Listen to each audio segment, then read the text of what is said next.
All right, shalom, shalom. I'd like to start off first and foremost by giving all praises, glory, and honor to Yahweh, Bahashim, Yahweh Shai, Bahashim, and Chafadash. Double honor to the elders and the apostles, the great millstone who rule each well. Peace, love, salutations to those that are doing this work in truth and sincerity. This is your brother Nathaniel from the GMS Camp Atlanta, coming back at you to the Spirit with another lesson. And I pray and hope this lesson is edifying. On this lesson, I'm doing a response video to this brother, the officer from the GMS Camp Atlanta.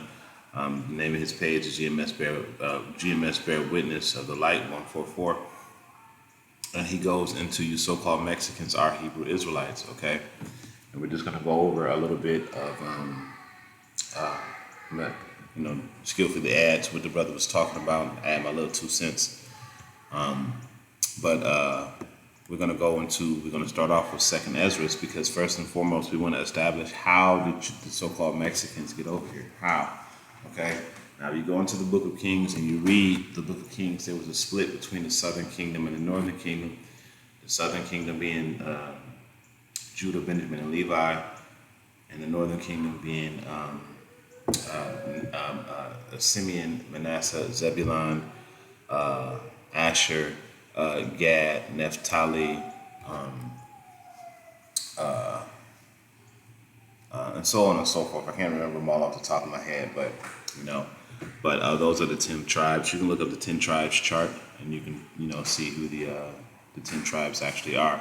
But today we're going to focus on the so-called Mexicans from the 10 tribes. But for the sake of edification, we're going to go over how the 10 tribes got over here to the United States. All right. This is 2nd Ezra's 13. We'll start at verse 40. We'll start at verse 39. 39 it says, "And whereas I saw that he gathered another peaceable multitude unto him." Okay, those are the 10 tribes. So you have the 10 tribes that we just went over. And the 10 tribes I just briefly mentioned, let's see.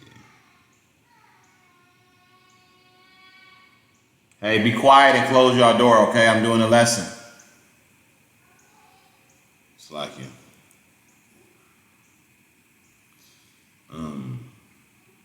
So you got the 10 tribes, Simeon, Zebulun, Ephraim, Manasseh, Gad, Reuben, Naphtali, Asher, and Issachar, okay?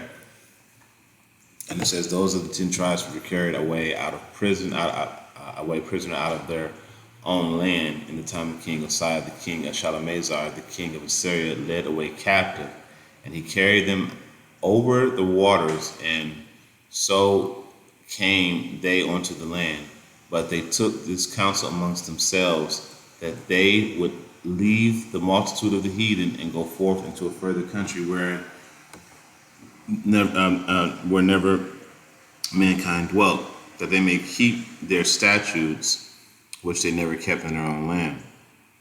Okay, so they came over here thinking that they were going to be able to obey the law, statutes, and commandments, because if you go back into the book of Kings and the book of Chronicles, the northern kingdom were never able, they never had a righteous king. Therefore, they never were able to keep the laws, statutes, and commandments, at all.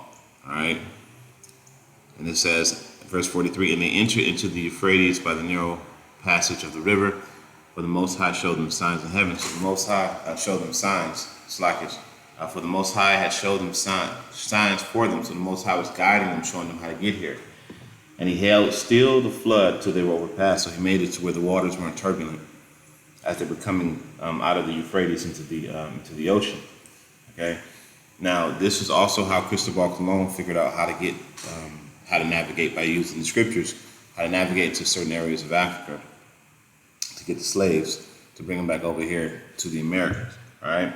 Now, here's the map, because I want to show how all of this land was Mexico, was the so-called Mexicans' land. And as you watch, you're going to see the evolution in how Esau came in and took over. So now you see the Republic of Texas, dispute between Mexico and Texas, right? And then it's going to keep on, showing you the evolution before the United States and then that became United States of America,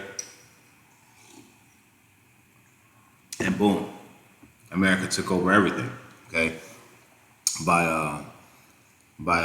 the mid 1800s, America took over everything. Now you can see that Mexico, the Mexican territory, has stretched all the way from the tip of California all the way to the Yucatan Peninsula. Okay, so Issachar had control over all of that land. So Issachar was pushed back from all of this back into what we know now as Mexico. All right. Now,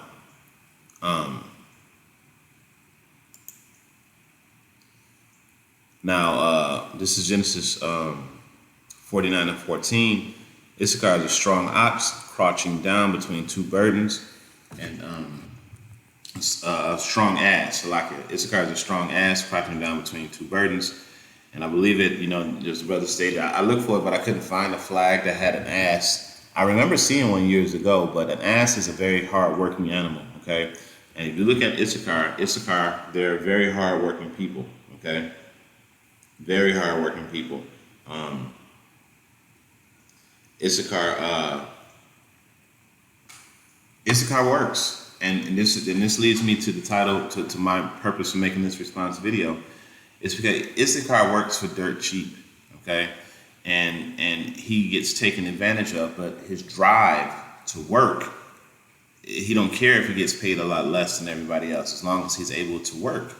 And my rib, she's an Issacharite, and it's stone cold in her. She always has to be up doing something, working, and it's always work. And me, being from the tribe of Judah, I'm more laid back and cool, more like, I'd rather use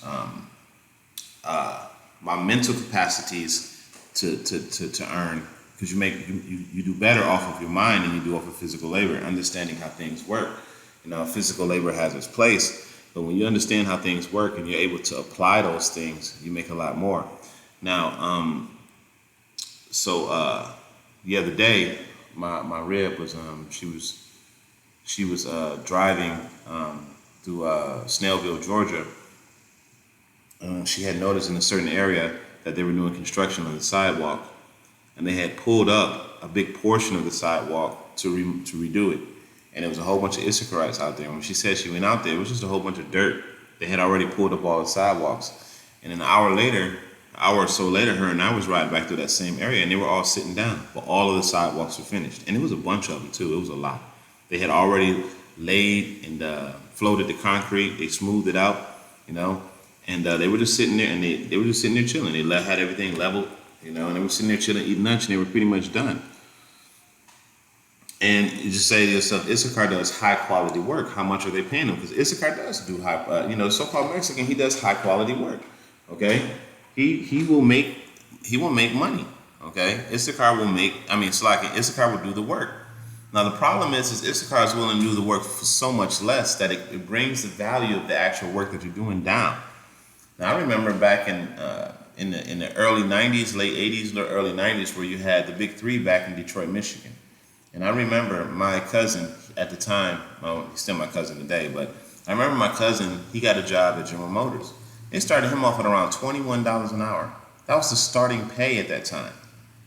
Now you would think $21 an hour today is a good pay, but that was $21 an hour back in the 90s, where the dollar had much more strength to do something than it does now. Okay?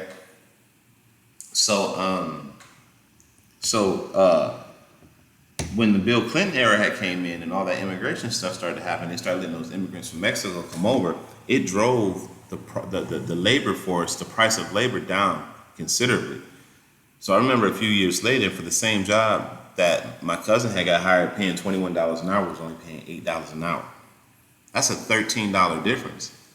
Now, if you're working, 50 hours a week, 52 weeks out the year, that $13 an hour, that adds up to be a lot of money. And if you have 100 employees, that's a lot of money. That's a lot of labor saved for these corporations, okay?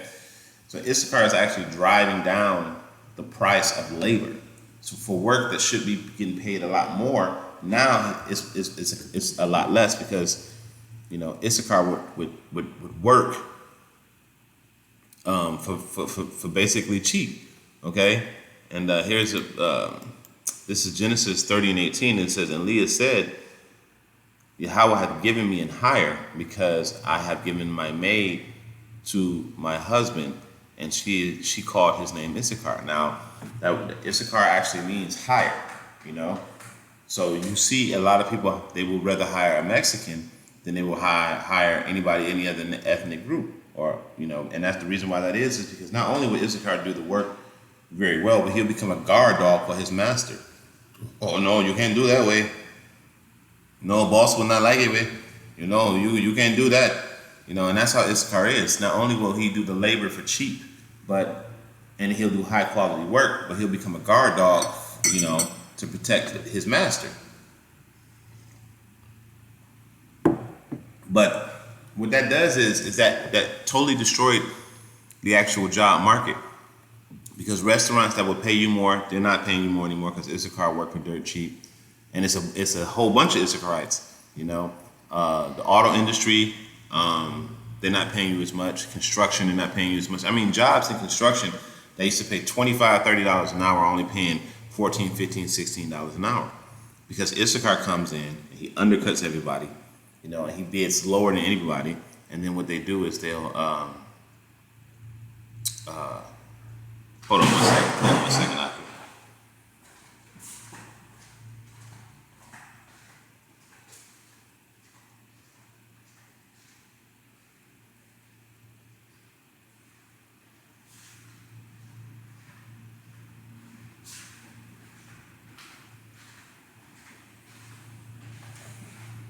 Okay, so he'll undercut everybody, right? And he'll bring the value of the job down. So even when their contract is over, it's the general contractor that subcontracted out the work is now looking for somebody. That's the new bidding price. Okay, this guy done cut it so low and then put and cut the percentage down so low that anybody else that comes behind him to bid has to meet or beat that price. And then you see a lot of Mexicans living in one house, and it's like 5, 6, 7, 8, 9 of them living in one house, and they're all splitting the rent, and they're getting paid pennies. When that doesn't have to be so, okay? Because you still getting a bag with holes in it, you know. So to a degree, Issachar sells out for the bag. Now Judah sells out for the bag too. So we're not excluding the southern tribes, you know, but we are focusing on Issachar today, all right? And we're showing you, you know, through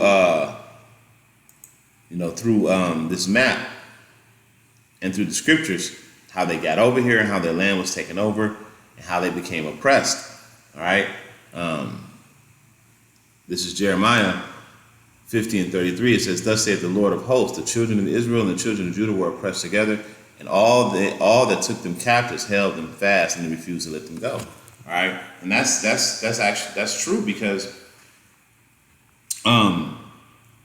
you think that working for less than what you're valued at is an oppression?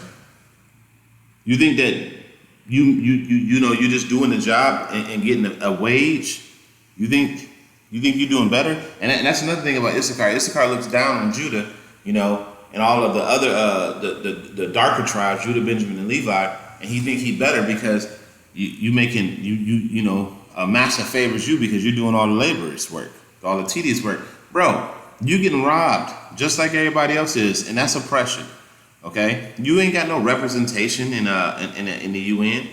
You just as bad off as Judah. Okay, Judah always a little bit worse because that's the head tribe, but you bad off, man. You know, working every damn day of your life, aging and looking like you through because you done worked all your golden years away. Okay, and that's Issachar. That's what he does. Okay, just so he can have some type of comfort. Now realizing if y'all just stop working for one day, just like in Florida, that was proof of that. One day, things will change. Those people down there can't do that work like Issachar can. Those people can't do that work like Issachar can, and they want more money for the same labor, right?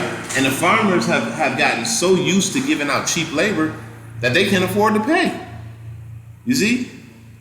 And labor is the most expensive thing. I used to work in management. Labor is what the cost comes in at. You need somebody to do the work so you can be in business. Okay? But Issachar, again, is a strong ox, you know, and a strong ass, and an ass can carry a heavy load, okay, and needs very little to survive off of, and that's Issachar, okay. But you know, if Issachar just stood up and said, "No, we're not doing this," it'd be beneficial for all of the other tribes. But Issachar ain't gonna do that. We need Yahweh Shem Yahushai to come back and do that for us, okay. Another precept. This is Numbers 2 and 3, and it says, "On the east side, toward the rising of the sun, shall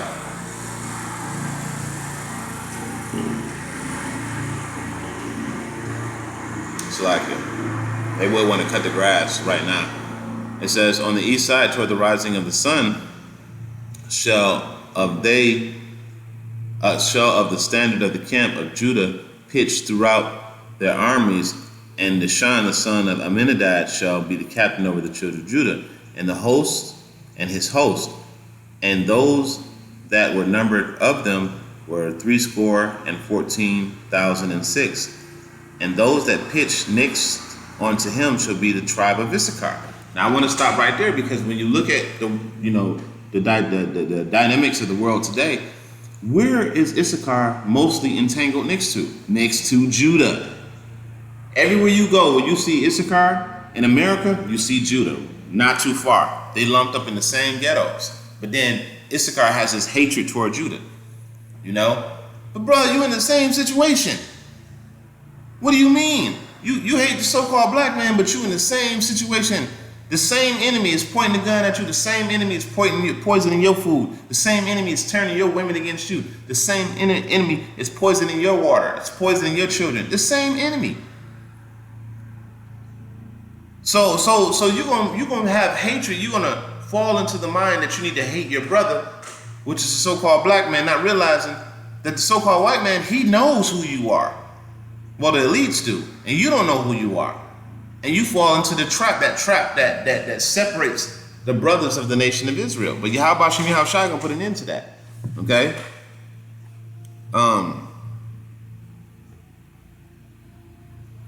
See if I had anything else.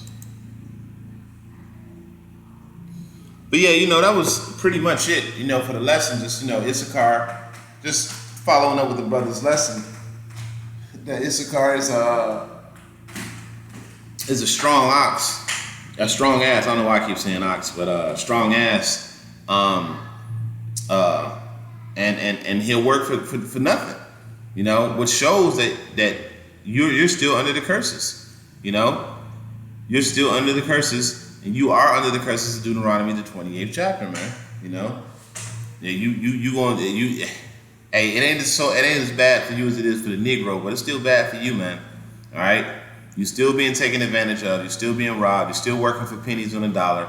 You still don't have access to things like you getting shuffled around. You know, from you getting cast out of your country, not wanted here in America, really, exploited for slave labor. You know, it's the same shit that happens to the so-called Negro, man. Okay.